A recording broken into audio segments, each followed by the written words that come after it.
Hey, y'all, Zach McDonald, your real estate agent with Real Property Associates, and this is my Seattle Housing Market Watch for October 22nd, 2024.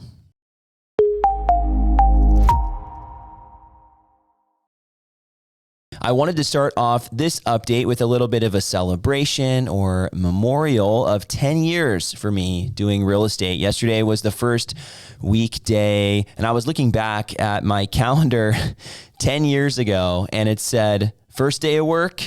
There was nothing on it. So here I am already doing something. But I remember looking back and thinking about what it was like starting in real estate and where I'm at now and that journey. And I'm, number one, super grateful for all the clients that I've had the privilege to work with. We've helped over 300 people here in these past 10 years buy or sell real estate here in the Seattle area. And, looking back, this channel, this YouTube channel, these videos have been a huge blessing for me and hopefully have been really helpful for others that have been following along with the housing market. So I just wanted to take a moment to say thank you and celebrate that milestone and memorialize it in a sense here. Now, let's talk about the market, because you didn't come to hear me talk about my sentimental feelings about doing real estate or working with clients.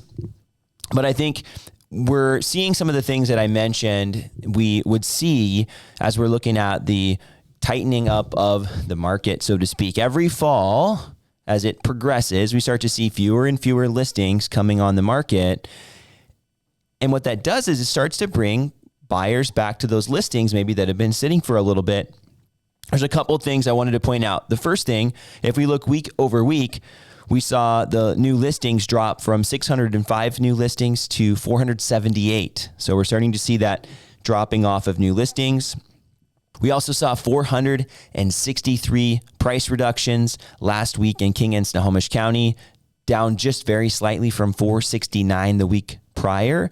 But what we're still seeing is buyers and sellers trying to find the market, right? Sellers are dropping the price here to get buyers to bite. And so we've been seeing fewer listings, right? We've been seeing the price reductions, and the result is a ton of pending sales, 813 pending sales versus 794. Even though we're seeing fewer listings, the listings that have been sitting and had the price reduction, some of those are selling.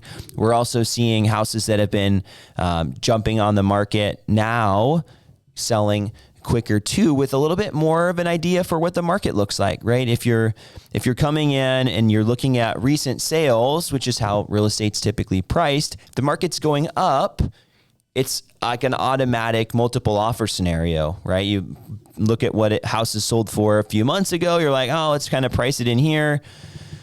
And if you're looking at where our house is priced here, and then we're looking at now, it's like, well, my neighbors sold for this a few months ago, I want to sell for that.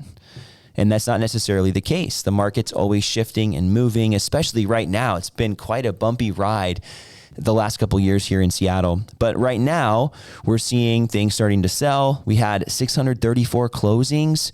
A lot of those would have been pending sales last month. And I mentioned we were going to see a little bit of an uptick because of those, the buyer activity last month.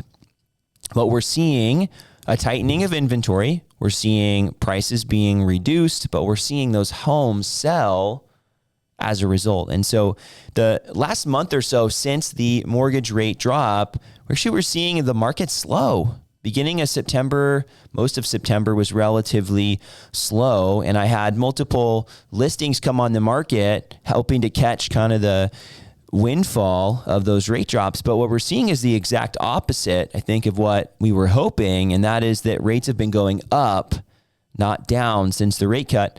And to spare the long-winded answer, the Fed rate is not connected to the mortgage rates. The Fed does not set mortgage rates. And that is very evident as we're seeing rates come down, but rates going up for mortgages.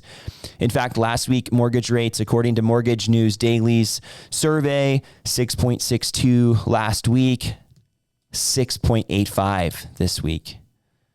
Year over year change, though, down, right? Mortgage rates are down from where they were last year, but they are trending up right now. And that has had a slowing effect on the housing market. But now what we're seeing is prices coming down a little bit, tightening of inventory. And so we're seeing other factors starting to influence the housing market.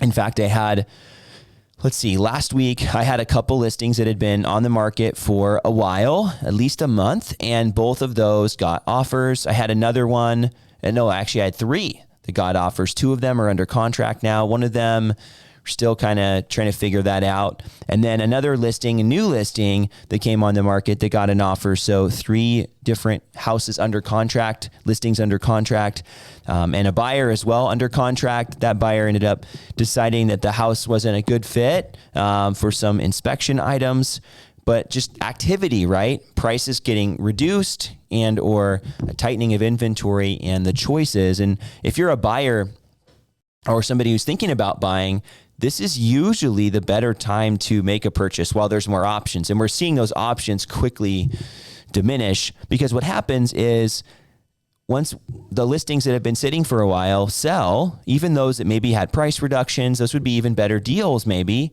Once those sell, there's not a lot out there. And so people are competing over the few houses available. And then as the year turns and the seasons start changing again, you start to see lower inventory, a lot of buyers, and that's where you typically have the most competitive market in Seattle, and that's going to be in the spring. So if you're a buyer, the fall and late fall, I would say, and the early winter is usually the better time for prices. And if you're getting on the earlier side, you're going to have more options to choose from versus the limited pool of resources. So if you have questions about the housing market, I would love to connect with you.